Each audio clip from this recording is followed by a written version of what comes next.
जय हिंद साथियों। बिहार डीएलएड के लाइव क्लास में आप सभी का स्वागत है। जैसा कि आप सभी जानते हैं, बिहार डीएलएड का एग्ज़ाम आपका मार्च में होने वाला है और इसके लिए लगातार हम लोग तैयारी कर रहे हैं, क्योंकि गवर्नमेंट कॉलेज में एडमिशन चाहिए तो आपको कम से कम 70 से 80 नंबर जो है सही करना पड़ेगा। और 120 question Bihar DElEd entrance exam में पूछे जाते हैं, जिसमें से आपके 20 जीके के और 20 जीएस के क्वेश्चन पूछे जाते हैं। तो 20 जीके और 20 जीएस का जो क्वेश्चन है आज की इस क्लास में हम कराने वाले हैं।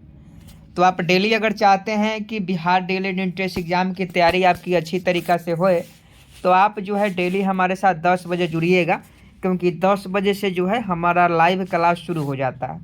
अभी आपका 10 बज रहा है और क्लास भी शुरू हो गया है, तो फटाफट जुड़ जाइए। जितने भी हमारे साथी हैं जो बिहार डीएलएड एंट्रेंस एग्ज़ाम की तैयारी कर रहे हैं, उन सभी का स्वागत है। और 2023 पैटर्न पर पूछा था, उसी पैटर्न इस साल भी है और उसी पैटर्न के अकॉर्डिंग हम क्वेश्चन भी ला रहे हैं। देखिए, आज का पहला क्वेश्चन है कि दिल्ली सल्तनत का प्रथम सुल्तान कौन था जिसने अस्थायी सेना रखी? एक का सही जवाब बताएं। दिल्ली सल्तनत का प्रथम सुल्तान कौन था जिसने अस्थायी सेना रखी? तो एक का अगर आप ऑप्शन है अलाउद्दीन खिलजी बता रहे हैं तो आपका बिल्कुल सही जवाब है, Alauddin Khilji will be right answer. Delhi सल्तनत का प्रथम सुल्तान कौन था जिसने अस्थायी सेना रखी थी? तो अलाउद्दीन खिलजी था। ऑप्शन है बिल्कुल करेक्ट हो जाएगा। नेक्स्ट प्रश्न 2 नंबर देखिए, मोहम्मद बिन तुगलक किसमें निपुण था? मोहम्मद बिन तुगलक किसमें निपुण था? 2 का सही जवाब बता कि मोहम्मद बिन तुगलक किसमें निपुण था। तो ये सुलेखन में आपका बिल्कुल सही जवाब हो जाएगा। मोहम्मद बिन तुगलक किसमें निपुण था? तो सुलेखन में निपुण था। 2 का ऑप्शन डी बिल्कुल करेक्ट हो जाएगा। नेक्स्ट प्रश्न 3 नंबर देखिए, तैमूर किसके शासनकाल में भारत पर आक्रमण किया था? ये भी क्वेश्चन बहुत इंपॉर्टेंट है। 3 का सही जवाब बताएं कि तैमूर किसके शासनकाल में भारत पर आक्रमण किया था? तो अगर आप ऑप्शन बी नासिरुद्दीन महमूद बता रहे हैं तो आपका बिल्कुल सही जवाब है। तैमूर किसके शासनकाल में भारत पर आक्रमण किया था? तो नासिरुद्दीन महमूद के शासनकाल में। 3 का सही जवाब हो जाएगा। 4 नंबर आप सभी सही जवाब बताएं। क्वेश्चन आपके मोबाइल स्क्रीन पर है और जितने भी बिहार डीएलएड प्रवेश परीक्षा 2024 की तैयारी कर रहे हैं उनको मैं बता दूं कि ऐसा ही क्वेश्चन आपके सोशल साइंस के विषय से पूछा जाएगा, ऐसे ही क्वेश्चन पूछे जाएंगे। और विश्वास नहीं है तो आप 2023 का जो क्वेश्चन पेपर होता है वो उठाकर देख लीजिए कि बिहार डीएलएड में कैसे कैसे प्रश्न पूछे गए थे। तो 4 का सही जवाब बताएं, मोहम्मद गौरी का सर्वप्रथम किसने पराजित किया था? मोहम्मद गौरी को सर्वप्रथम किसने पराजित किया था? तो भीम द्वितीय ने मोहम्मद गौरी को सर्वप्रथम पराजित किया था। नेक्स्ट प्रश्न देखिए, विजयनगर राज्य का प्रथम राजवंश कौन था? 5 का सही जवाब बता। विजयनगर राज्य का प्रथम राजवंश कौन था? तो ये संगम वंश था। संगम वंश आपका बिल्कुल करेक्ट हो जाएगा। नेक्स्ट प्रश्न देखिए, किसके मकबरा में पहली बार 2 गुंबदों का प्रयोग किया गया? 6 का सही जवाब बता। किसके मकबरा में पहली बार 2 गुंबदों का प्रयोग किया गया? तो सिकंदर लोदी का जो मकबरा बना है उसमें 2 गुंबदों का प्रयोग किया गया है। तो 6 का अगर आप ऑप्शन बी बता रहे हैं तो आपका बिल्कुल सही जवाब है। नेक्स्ट देखिए 7 नंबर, विश्व में सबसे अधिक सहकारी संस्थाएं कहाँ हैं? जल्दी से बताएं, विश्व में सबसे अधिक सहकारी संस्थाएं कहाँ हैं? तो ये आपका इंडिया हो जाएगा। भारत में विश्व में सबसे अधिक सहकारी संस्था है। 7 का ऑप्शन डी बिल्कुल सही जवाब है।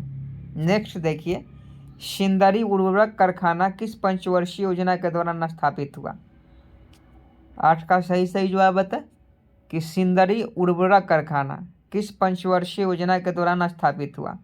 तो ये प्रथम सिंदरी उर्वरक कारखाना जो है प्रथम पंचवर्षीय योजना के दौरान स्थापित हुआ। नेक्स्ट प्रश्न 9 नंबर देखिए, मध्य हिमालय तथा शिवालिक पर्वत श्रेणी के बीच कौन सी घाटी स्थित है? 9 का फटाफट सही जवाब बताएं। मध्य हिमालय तथा शिवालिक पर्वत श्रेणी के बीच कौन सी घाटी स्थित है? तो ये कुल्लू घाटी आपका बिल्कुल सही जवाब हो जाएगा। 9 का ऑप्शन भी बिल्कुल राइट आंसर है।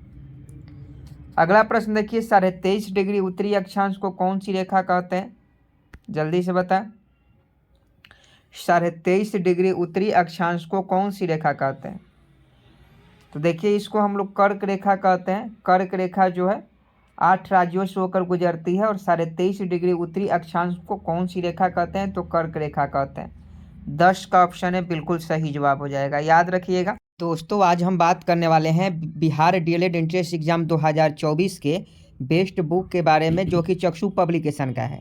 आप सभी जानते हैं कि बिहार डीएलएड का ऑनलाइन फॉर्म फिलअप होने लगा है और एग्ज़ाम जो है आपका मार्च में होगा। तो यह एक प्रकार का स्टडी गाइड है जो आपके एग्ज़ाम के लिए बहुत ही महत्वपूर्ण है।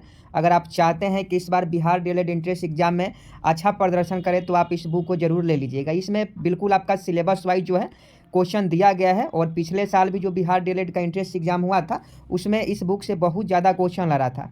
तो बिहार डीएलएड की तैयारी कर रहे हैं तो आप इस बुक को जरूर मंगा लीजिए। स्टडी गाइड के साथ साथ इनका प्रैक्टिस सेट भी आता है, तो आप स्टडी गाइड के साथ इनका प्रैक्टिस सेट भी जरूर ले लें, क्योंकि एग्जाम से पहले प्रैक्टिस सेट लगाना बहुत ही जरूरी होता है। तो आप इस बुक को ऑनलाइन या ऑफलाइन किसी भी तरीके से मंगा सकते हैं, लिंक वीडियो के डिस्क्रिप्शन में दिया गया है। अगला प्रश्न देखिए कि 23.5 डिग्री दक्षिणी अक्षांश को कौन सी रेखा कहते हैं? तो ये उत्तरी अक्षांश रहता तो ये आपका कर्क रेखा हो जाता और दक्षिणी अक्षांश को हम लोग मकर रेखा कहते हैं, याद रखिएगा। यहाँ उत्तरी दे तो कर्क हो जाएगा, दक्षिणी दे तो मकर रेखा हो जाएगा, दोनों याद रखिएगा। दोनों में से एक न एक क्वेश्चन आपके एग्जाम में पूछे जाएंगे। अब आपके साइंस से क्वेश्चन स्टार्ट हो गए हैं कि सबसे कम परमाणु भार वाला तत्व कौन है? सबसे कम परमाणु भार वाला तत्व, तो देखिए लिथियम नहीं होता है, ना ही हाइड्रोजन होता है, हीलियम होगा। हीलियम ऑप्शन सी में होना चाहिए। देखिए हीलियम है, यानी ऑप्शन सी आपका बिल्कुल सही जवाब है। सबसे हल्की धातु जो है हीलियम है, तत्व पूछा जा रहा है। आगे देखिए गुर्दे का भार लगभग कितने होते हैं? गुर्दे का मतलब क्या हुआ, जिसे हम लोग किडनी बोलते हैं। किडनी का भार कितना होता है? हमारे शरीर में 2 किडनी होती है, एक लेफ्ट में एक राइट में। तो गुर्दे का लगभग कितना भार होता है? तो आपको बता दें 150 ग्राम।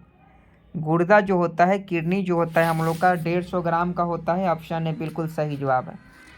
नेक्स्ट बहुत ही महत्वपूर्ण है कि अर्जेंटाइट किसका अयस्क है? ऐसे क्वेश्चन बिहार डीएलएड के एग्जाम में पूछे जाते हैं और आप ध्यान नहीं दीजिएगा तो आप गलती करके चलिएगा, समझे कि नहीं। पिछले साल क्या हुआ था कि बहुत सारे बच्चे जो है हबराई में गलत करके चल आए थे और उनका एडमिशन भी रुक गया। तो 14 का ऑप्शन डी चांदी हो जाएगा। अर्जेंटाइट किसका अयस्क है? तो 14 का ऑप्शन डी चांदी का है। नेक्स्ट देखिए कोल गैस किसका मिश्रण होता है? कोल गैस किसका मिश्रण होता है? तो कोल गैस जो होता है A2 + CH4 का मिश्रण होता है, ये उसका सूत्र होता है A2 + CH4।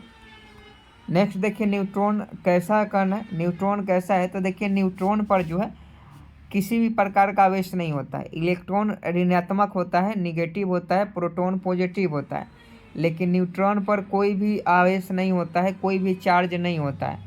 तो न्यूट्रॉन कैसा होता है? तो आवेशहीन होता है।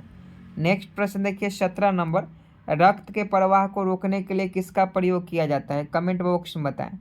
और देखिए बहुत सारे लोगों का लगातार कमेंट आ रहा था कि सर क्लास कब से होता है, हमको नहीं पता है और ना ही हमारे पास क्लास का नोटिफिकेशन आता है। तो देखिए जितने भी इस क्लास को लोग देख रहे हैं, बिहार डीएलएड के जितने भी अभ्यर्थी हैं, वो सभी चैनल को सब्सक्राइब कर लीजिएगा। नीचे लाल कलर में लिखा होगा, रेड कलर में नीचे लिखा होगा सब्सक्राइब बटन, उसी को दबाकर आपको सब्सक्राइब करना है, ताकि बिहार डीएलएड का जब भी हम क्लास लाएँ तो आपके पास वो वीडियो जाए और आप उस क्लास को देखें। नहीं तो इस तरह क्लास आपको नहीं मिलेगी।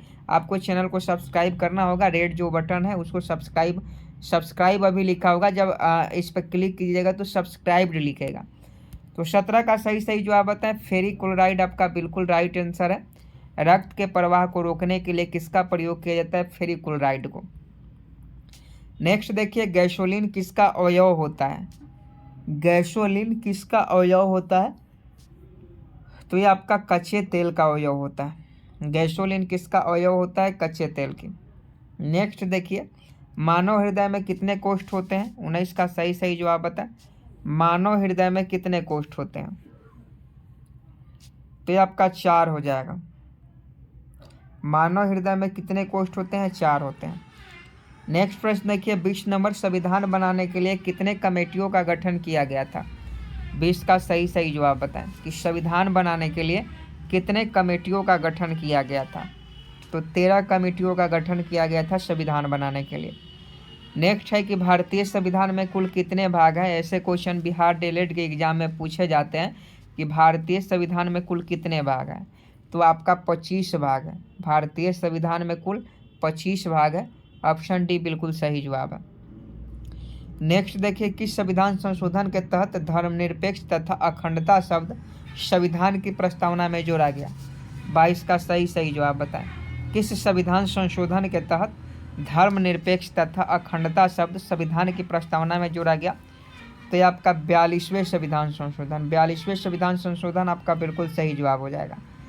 नेक्स्ट देखिए, सर्वोच्च न्यायालय की शक्तियाँ किस देश के संविधान से ली गई है? सर्वोच्च न्यायालय की शक्तियाँ किस देश के संविधान से ली गई है? तो ये अमेरिका के संविधान से लिया गया है, याद रखिएगा। सर्वोच्च न्यायालय की शक्तियाँ अमेरिका के संविधान से ली गई है। नेक्स्ट देखिए, भारत में मिलने वाले अधिकांश कोयला किस भूभाग से प्राप्त होता है? 34 का सही जवाब बताएं। भारत में मिलने वाले अधिकांश कोयला किस भूभाग से प्राप्त होता है? तो आपका गोंडावना हो जाएगा। गोंडावना आपका बिल्कुल सही जवाब हो जाएगा। नेक्स्ट प्रश्न देखिए, गेटवे ऑफ इंडिया की स्थापना किस वर्ष हुई थी? गेटवे ऑफ इंडिया की स्थापना किस वर्ष हुई थी? तो 1911 में हुआ था। 1911 में गेटवे ऑफ इंडिया की स्थापना हुई थी। पीडीएफ जिनको लेना है वो लोग टेलीग्राम से ज्वाइन हो जाएंगे। टेलीग्राम का लिंक आपको वीडियो के डिस्क्रिप्शन में मिल जाएगा। और क्लास समय से नहीं मिलता है तो आप चैनल को सब्सक्राइब जरूर कर लीजिएगा। नेक्स्ट देखिए, 26 नंबर, जोग या गरसोपा जलप्रपात किस राज्य में स्थित है? जोग या गरसोपा जलप्रपात किस राज्य में स्थित है? तो ये आपका ऑप्शन बी कर्नाटका हो जाएगा। नेक्स्ट देखिए, भारत में पहली बार पत्र मुद्रा का प्रचलन कब प्रारंभ हुआ था? तो ये आपका 1806 में हुआ था। नेक्स्ट है कि गेहूं का अग्रणी उत्पादक देश कौन सा है? 28 नंबर क्वेश्चन पूछा जाता है, गेहूं का अग्रणी उत्पादक देश कौन सा है? तो ये आपका जो है चीन है। चीन में गेहूं का सबसे ज़्यादा उत्पादन होता है। नेक्स्ट प्रश्न देखिए कि रघुवंशम के लेखक कौन है? ये क्वेश्चन इंपॉर्टेंट है, पूछा जाता है कि रघुवंशम के लेखक कौन है? तो ये आपके कालिदास हैं। नेक्स्ट देखिए, क्यों शब्द किससे संबंधित है? तो ये आपका बिलियर्ड से है। आगे है कि हॉफमैन कप किससे संबंधित है? ये भी क्वेश्चन पूछा जाता है कि हॉफमैन कप किससे संबंधित है? तो ये आपके टेनिस से संबंधित है। नेक्स्ट प्रश्न देखिए, न्यूनतम जनसंख्या घनत्व वाला राज्य कौन है? न्यूनतम जनसंख्या घनत्व वाला राज्य कौन सा है? तो ये आपका अरुणाचल प्रदेश है। आगे है कि एलजी किस देश की विश्व प्रसिद्ध इलेक्ट्रॉनिक कंपनी है? एलजी किस देश की विश्व प्रसिद्ध इलेक्ट्रॉनिक कंपनी है? तो ये दक्षिण कोरिया की है। एलजी जो होता है वह दक्षिण कोरिया की कंपनी है। नेक्स्ट है कि प्रसिद्ध सिगरेट विल्स का उत्पादन किस कंपनी के द्वारा किया जाता है? तो ये प्रसिद्ध सिगरेट का नाम है जिसका उत्पादन किर्लोस्कर के द्वारा किया जाता है। नेक्स्ट देखिए, प्रसिद्ध कार निर्माता कंपनी फिएट किस देश की कंपनी है? तो ये जो है आपकी इटली की कंपनी है। आगे देखिए कि रॉयल इनफील्ड बुलेट किस कंपनी का उत्पाद है? जो बुलेट चलता है रॉयल इनफील्ड, तो ये जो है इसका कंपनी का नाम जो है रॉयल इनफील्ड मोटर्स ही है। तो ऑप्शन सी आपका बिल्कुल सही जवाब हो जाएगा। नेक्स्ट प्रश्न देखिए, शीश महल ट्रॉफी किस खेल से संबंधित है? तो ये क्रिकेट से है। आगे है कि वॉलीबॉल खेल का जन्म किस देश में हुआ था? तो ये आप सभी जानते हैं, ये अमेरिका में हुआ था। नेक्स्ट है कि आधुनिक ओलंपिक मशाल को किस वर्ष अपनाया गया? तो ये आपका 1936 में अपनाया गया आधुनिक ओलंपिक मशाल को। तो आज के लिए बिहार डीएलएड के बस इतने ही क्वेश्चन थे और उम्मीद है कि आपको आज का क्लास बहुत ही अच्छा लगा होगा। और देखिए, अगर आप चैनल को सब्सक्राइब नहीं किए तो कर लीजिएगा, डेली क्लास मिलेगा आपको। और वीडियो को लाइक और शेयर कीजिए। जय हिंद, जय भारत।